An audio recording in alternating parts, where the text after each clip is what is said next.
کیا ناپاک عورتیں بھی رمضان میں ثواب کما سکتی ہیں؟ کیا حیض یا نفاس کی حالت میں بھی اللہ نے عورتوں کے لیے اجر کے دروازے کھول رکھے ہیں؟ کیا ایسا تو نہیں کہ چند دنوں کی ناپاکی عورت کو عبادت سے محروم کر دیتی ہو؟ یا پھر اس کی حالت میں بھی اللہ نے اس کے لیے ایسے راستے رکھے ہیں جن سے وہ اپنی روح کو پاکیزہ اور اپنے نامہ اعمال کو روشن کر سکتی ہے؟ کیا واقعی ایک عورت ناپاکی کی حالت میں بھی اللہ کی محبوب بن سکتی ہے؟ بسم اللہ الرحمن الرحیم۔ السلام علیکم معزز ناظرین، آج ہم ایک ایسے موضوع پر بات کرنے جا رہے ہیں جس کے بارے میں بہت سی عورتوں کے دل میں خاموش سوال ہوتے ہیں۔ کبھی ہلکی سی اداسی ہوتی ہے، کبھی احساس محرومی بھی آ جاتا ہے۔ رمضان کا مہینہ ہو، مسجدوں میں رونق ہو، گھر میں تراویح کی آوازیں گونج رہی ہوں، قرآن کی تلاوت ہو رہی ہو اور اسی دوران ایک عورت کو حیض آ جائے یا نفاس کی حالت شروع ہو جائے تو اس کے دل میں ایک چبھن سی ہوتی ہے۔ وہ سوچتی ہے، اب میں کیا کروں؟ کیا میں پیچھے رہ گئی؟ کیا میرا رمضان ادھورا رہ جائے گا؟ سب سے پہلے ہمیں یہ سمجھنا ہوگا کہ ناپاکی کوئی گناہ نہیں ہے، کوئی عیب نہیں ہے، کوئی کمزوری نہیں ہے۔ حیض اور نفاس اللہ تعالیٰ کی طرف سے مقرر کیا گیا ہے، ایک فطری اور قدرتی نظام ہے جسے رب نے عورت کو پیدا کیا۔ اسی رب نے اس کے جسم میں یہ نظام رکھا۔ یہ عورت کی کمزوری نہیں بلکہ اس کی تخلیق کا حصہ ہے۔ یہ اس کی ماں بننے کے سفر سے جڑا ہوا ہے، اس کی جسمانی صحت سے جڑا ہوا ہے، اس کی وجود کی تکمیل سے جڑا ہوا ہے۔ جس چیز کو اللہ تعالیٰ نے خود نظام فطرت بنایا ہوا ہے وہ کیسے بری ہو سکتی ہے؟ اسلام نے ناپاکی کو گناہ نہیں کہا بلکہ اس حالت میں عورت کو عبادت سے رخصتی دی۔ غور کریں، رخصت دی، محرومی نہیں دی۔ نماز معاف کر دی، بعد میں قضا بھی نہیں رکھی۔ روزوں کے مؤخر کر دیے، بعد میں آسانی سے پورے کرنے کا حکم دیا۔ یہ سزا نہیں، یہ رحمت ہے۔ اللہ تعالیٰ اپنی بندی کو اس کی جسمانی حالت کے مطابق عبادت کا حکم دیتا ہے۔ وہ اس پر وہ بوجھ نہیں ڈالتا جو وہ نہ اٹھا سکے۔ پاکی کیا ہے؟ پاکی صرف ظاہری نہیں باطنی بھی ہے۔ وضو اور غسل ظاہری پاکی ہے، لیکن دل کی صفائی، نیت کی سچائی، زبان کی سچائی، نگاہ کی حفاظت، یہ سب باطنی پاکی ہے۔ ایک عورت اگر حیض کی حالت میں ہے تو وہ نماز نہیں پڑھ سکتی، لیکن کیا وہ جھوٹ بولنے پر مجبور ہے؟ کیا وہ غیبت کرنے پر مجبور ہے؟ کیا وہ دل میں کینہ رکھنے پر مجبور ہے؟ نہیں۔ وہ اپنے دل کو صاف رکھ کر، اپنی نیت کو درست رکھ کر، اپنی زبان کو ذکر میں لگا کر ایک عظیم باطنی پاکیزگی حاصل کر سکتی ہے۔ ہماری پیاری ام المومنین حضرت عائشہ رضی اللہ تعالیٰ عنہا سے روایت ہے کہ وہ فرماتی ہیں کہ رسول اللہ صلی اللہ علیہ وآلہ وسلم ان کے حجرے میں تلاوت فرمایا کرتے تھے جبکہ وہ حیض کی حالت میں ہوتی تھی۔ اس سے ہمیں کیا سبق ملتا ہے؟ یہ کہ حیض کی حالت میں عورت ناپاک ضرور ہے مگر وہ اللہ کے ذکر سے دور نہیں ہے، وہ ایمان سے محروم نہیں ہے، وہ اللہ کی رحمت سے کٹی ہوئی نہیں ہے۔ ایک اور روایت میں آتا ہے کہ حضرت عائشہ رضی اللہ تعالیٰ عنہا نے فرمایا کہ ہمیں حیض آتا تو ہمیں روزوں کی قضا کا حکم دیا جاتا تھا مگر نماز کی قضا کا حکم نہیں دیا جاتا تھا۔ غور کریں، اللہ نے نماز جیسی عظیم عبادت کو بھی اس حالت میں معاف کر دیا۔ کیا یہ اللہ کی شفقت نہیں ہے؟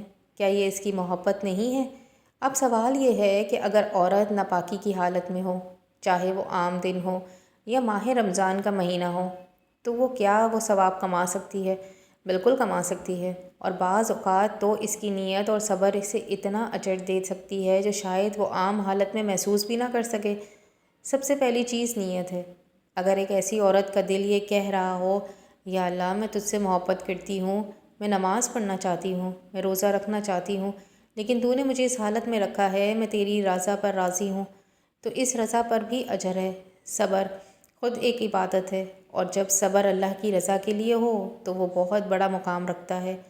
رمضان میں اگر عورت حیض کی وجہ سے روزے رکھ سکے تو وہ سحری کے وقت میں اٹھ سکتی ہے، نیت کر سکتی ہے کہ یا اللہ اگر میں پاک ہوتی تو روزہ رکھتی۔ وہ افطار کے وقت دعا کر سکتی ہے۔ دعا کے لیے پاک ہونا شرط نہیں، وہ اللہ سے اپنے لیے، اپنے شوہر کے لیے، اپنی اولاد کے لیے، پوری امت کے لیے رو رو کر مانگ سکتی ہے۔ اللہ دلوں کی آواز سنتا ہے۔ وہ ذکر کر سکتی ہے، سبحان اللہ، الحمدللہ، اللہ اکبر، لا الہ الا اللہ، استغفار، درود شریف، یہ سب ہر حالت میں جائز ہے۔ زبان کو ذکر میں مصروف رکھنا دل کو زندہ رکھتا ہے۔ رمضان میں ہر نیکی کا اجر کئی گنا بڑھ دیا جاتا ہے، تو اگر وہ ذکر کرے گی تو یقیناً اس کا اجر بھی بڑھا دیا جائے گا۔ وہ قرآن سن سکتی ہے۔ آج کے دور میں موبائل، آڈیو لیکچر سب موجود ہیں۔ وہ تفسیر سن سکتی ہے، سیرت کے واقعات سن سکتی ہے، دینی علم حاصل کر سکتی ہے۔ علم حاصل کرنا بھی عبادت ہے۔ اگر وہ ان دنوں کو سیکھنا اور سمجھنے میں لگا دے تو یہ بھی ایک عظیم سرمایہ ہے۔ وہ گھر میں افطار تیار کر کے نیت یہ ہو کہ میں روزے داروں کی خدمت کر رہی ہوں۔ حدیث میں آتا ہے کہ جو کسی روزے دار کی افطار کروائے اسے بھی اتنا ہی اجر ملتا ہے جتنا روزے دار کو، بغیر اس کے اجر میں کمی کے۔ سوچئے اگر وہ خود روزے دار نہیں ہے رکھ پا رہی لیکن کسی اور کے لیے پانی کا گلاس بھی رکھ دیتی ہے تو وہ بھی اجر کے مستحق ہے۔ وہ صدقہ دے سکتی ہے، چاہے تھوڑا سا ہو۔ مسکرا کر بات کرنا بھی صدقہ ہے، کسی کی دل جوئی کرنا بھی صدقہ ہے، کسی کو معاف کر دینا بھی صدقہ ہے۔ رمضان تو ویسے بھی رحمتوں کا مہینہ ہے، اس میں ہر چھوٹا عمل بھی بڑا ہو جاتا ہے۔ اب ہم بات کرتے ہیں ان عورتوں کے بارے میں جو رمضان کے روزے رکھتی ہیں، نماز پڑھتی ہیں، تراویح پڑھتی ہیں، ذکر کرتی ہیں، قرآن کی تلاوت کرتی ہیں اور اچانک انہیں حیض آ جاتا ہے یا نفاس کی حالت شروع ہو جاتی ہے یا بچے کی بدالت ہو جاتی ہے اور وہ روزے نہیں رکھ سکتی۔ کیا وہ اپنے آپ کو یہ سمجھ لیں کہ اب وہ سب سے پیچھے رہ گئیں، کہ اب وہ لاوارث ہو گئیں، کہ ان کا رمضان ختم ہو گیا؟ نہیں، ہرگز نہیں، بلکہ بعض اوقات ایسا ہوتا ہے کہ ان کے لیے اجر کے دروازے اور بھی زیادہ کھل جاتے ہیں۔ کیوں؟ کیونکہ اب ان کے پاس صبر کا اجر ہے، رضا کا اجر ہے، نیت کا اجر ہے، خدمت کا اجر ہے، ذکر کا اجر ہے، دعا کا اجر ہے۔ وہ ان دنوں میں اپنی اصلاح پر توجہ دے سکتی ہیں، اپنے اخلاق کو بہتر بنا سکتی ہیں، غصہ کم کر سکتی ہیں، زبان کی حفاظت کر سکتی ہیں، رشتوں کو جوڑ سکتی ہیں، کسی ناراض رشتہ دار کو منا سکتی ہیں، کسی سے معافی مانگ سکتی ہیں۔ یہ سب عمل ایسے ہیں جن کا اثر صرف رمضان تک نہیں بلکہ پوری زندگی تک رہتا ہے۔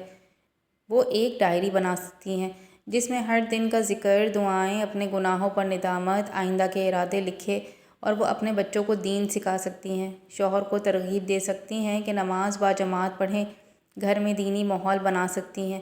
اگر ایک عورت گھر کا ماحول بدل دے تو پورا گھر جنت کا نمونہ بن سکتا ہے۔ یاد رکھیے، اللہ کے نزدیک محبوب بننے کے لیے صرف سجدہ ہی کافی نہیں، سچا دل بھی چاہیے۔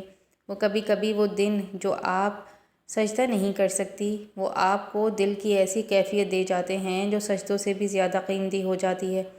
میری پیاری بہنوں، ناپاکی کو اپنی کمزوری نہ سمجھیں، یہ آپ کے رب کی طرف سے مقررہ کردہ نظام ہے۔ ان دنوں کو ضائع نہ کریں، انہیں حساس محرومی میں نہ گزاریں، انہیں احساس قربت میں گزاریں۔ اللہ سے بات کریں، اس سے مانگیں، اس سے روئیں، اس کا شکر ادا کریں۔ اس نے آپ کو عورت بنایا، ماں بننے کی صلاحیت دی اور آپ کے لیے آسانی رکھی۔ رمضان صرف روزے کا نام نہیں، رمضان دل کی اصلاح کا نام ہے۔ اگر دل زندہ ہے، نیت خالص ہے، زبان ذکر میں ہے، آنکھیں گناہ سے بچی ہوئی ہیں اور ہاتھ خیر میں لگے ہوئے ہیں تو یقین کریں آپ کا رمضان بھی روشن ہے، آپ کا نامہ اعمال بھی بڑھ رہا ہے اور آپ بھی اللہ کے محبوب بندیوں میں شامل ہو سکتی ہیں۔ یا اللہ تبارک و تعالی ہم تمام عورتوں کو اپنے فرائض خوش دلی، اخلاص اور ذمہ داری کے ساتھ ادا کرنے کی توفیق عطا فرمائے۔ یا رب، تو نے ہمیں اولاد کی نعمت دی، ہمیں ان کی بہترین تعلیم اور تربیت کرنے کی توفیق دے۔ ہمیں ایسا شعور عطا فرما کہ ہم اپنی اولاد کو اسلام کے اصولوں کے مطابق زندگی گزارنا سکھا سکیں، ان کے دلوں میں نماز کی محبت، قرآن کی انسانیت اور تیرے خوف و محبت کو بسا سکیں۔ اے اللہ، ہمیں ایسی ماں بنا جو صرف بچوں کی پرورش ہی نہ کرے بلکہ ان کے کردار کو سنوار دے، ان کی سوچ کو پاکیزہ بنا دے اور انہیں دین اور دنیا کامیابی دیکھنے والی ہو۔ یا رب، ہمیں اچھی بیوی بننے کی توفیق دے جو اپنے شوہر کا دل جیتنے والی ہو، اس کی عزت اور خدمت کرنے والی ہو، اس کے دکھ سکھ میں اس کا ساتھ دینے والی ہو اور اپنے گھر کو سکون اور محبت گہور بنانے والی ہو۔ اے اللہ، ہمیں اچھی بہن بنا دے جو اپنے بھائیوں کے لیے دعاؤں کا سایہ ہو، ان کی کامیابی پر خوش ہونے والی ہو اور ان کی مشکل میں سہارا بننے والی ہو، اپنی بہنوں کے لیے آسانی، خیر خواہی اور محبت کا ذریعہ بننے والی ہو۔ یا رب، اگر ہم بیٹیاں ہیں تو ہمیں باحیا، باپردہ، فرما بردار اور اپنی والدین کی آنکھوں کی ٹھنڈک بننے کی توفیق دے۔